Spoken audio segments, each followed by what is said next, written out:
garden. It's Christina from Sunshine and Flora. So as you just saw, we switched out the Shadecloth on my hoop house. It went really good, and I did that for a couple of different reasons. The first one, which wasn't a huge deal, that black Shadecloth actually wasn't the correct size. So as you can see in the picture, it doesn't go all the way to the end of the hoop house. My hoop house is 28 feet long, and that Shadecloth, I think, was only 24 or 26. And so I had some gaps at the end. And while that's not a big deal for growing wise, because the Shadecloth wasn't on the end and it was pure sun, it got hottest in those corners. And I was having a lot of wasps congregate up in those corners. And I just didn't really like that. And I kind of wanted the correct size. So I decided to switch it out, and I wanted to try this white Shadecloth. Now I have another farmer friend who has a hoop house, and she has white Shadecloth on hers. And she says that while it helps keep the temperatures cooler, it reflects the light instead of absorbing the light. So I went from a black Shadecloth that was 40% to a white Shadecloth that is 30%. And I purchased this one from Bootstrap Farmer. And this Shadecloth also is a good length. It's longer than my 28 feet hoop house. And so I'll show you how we fastened it all in, but basically we just trimmed it to size and it worked really good. Now my actual hoop house is from Grower Solution, and it's a fantastic hoop house. I'm going to do a whole video on it coming up to kind of talk about it a little more in depth, but I am so glad I got that. It's so worth it. And if you go to their website and use the code Sunshine, you get 10% off your entire order. They sell seed trays and anything you need for growing, but you also can save 10% on a hoop house, which if you can do a little math in your head real quick, that's a great savings. So anyway, check them out. Really great company. But I want to walk you through a little bit how we fastened the Shadecloth on top of the hoop house because it was super easy. So the Shadecloth itself stretches end to end, and then it comes all the way down right to this header, which is a 2x6 pressure treated lumber, and that is where we have it screwed into the wood. Now most of the black strapping that you can see going across here is actually under the Shadecloth, and that is holding the plastic down. But we actually have three pieces of the black wind strapping, one there, one in the middle, and one down at the end, going over top of this Shadecloth. So to fasten the Shadecloth up on the end of the hoop house, we ended up putting in another piece of wiggle wire here.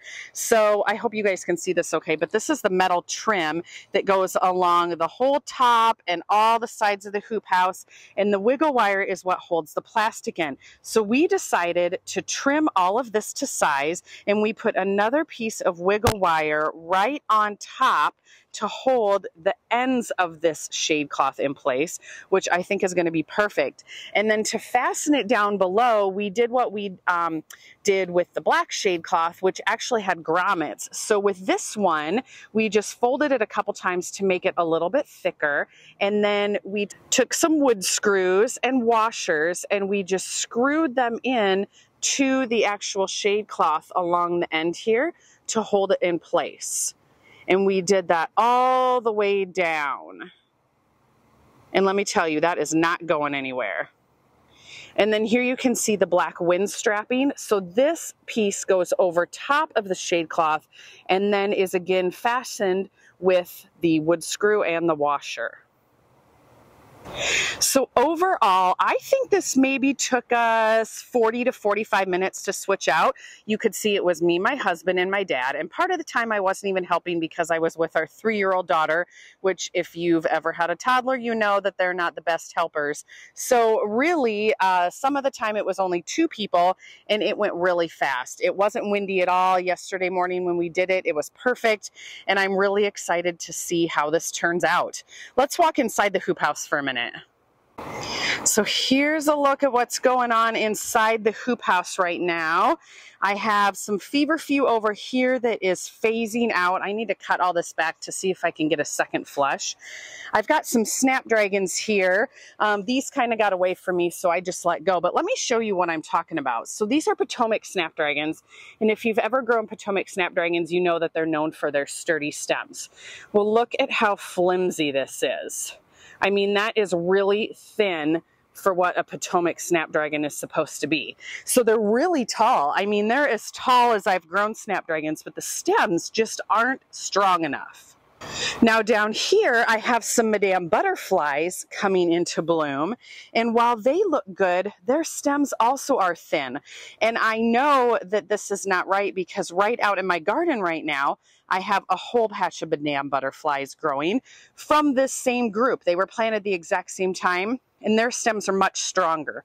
So I think that they were stretching towards the light, which is what they're supposed to do, but that was hindering their stem strength. So I'm hoping with this white Shadecloth, while it does reflect the light to cool it down just a little bit, I think it might help with that issue.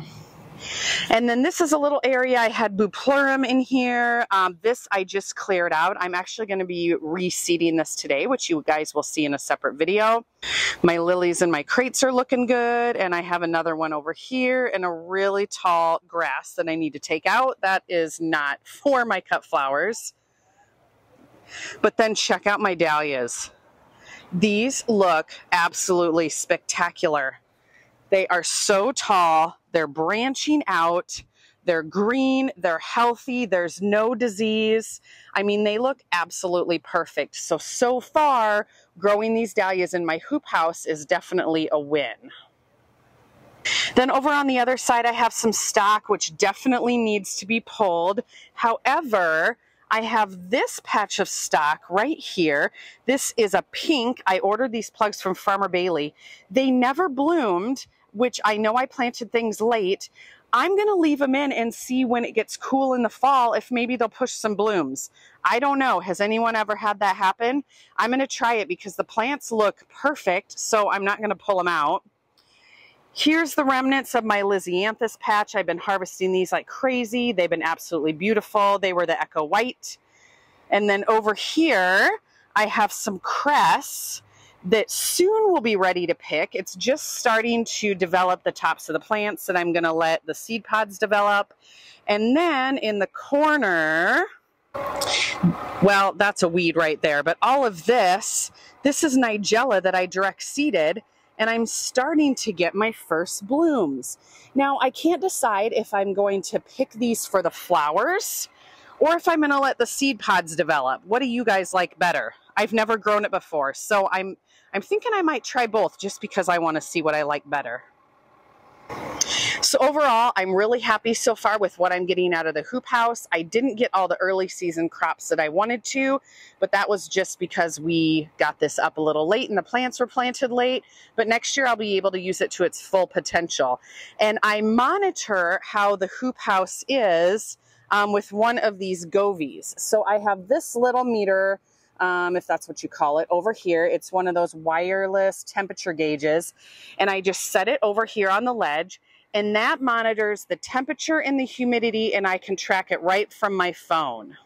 So I will make sure to keep you guys updated on how things grow in here. Once things start blooming, I'm going to do a more in-depth full hoop house tour, and I will keep you updated on how I like this white Shadecloth. I hope I'm really going to like it.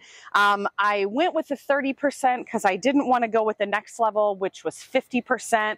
I was afraid that would be too much, so I'm testing this out. If I think it's not enough, I can always go to the 50%, but I think I'm really going to like the white because, like I said, it reflects the light. I think it seems a little brighter in there, but it still is not just the clear plastic. So it definitely helps keep the temperature down, which is the goal. So anyway, that's going to do it for this video. I better get busy replanting some of the area of this hoop house, which will be the next video that you guys see. I hope you're having a great day. We'll see you soon.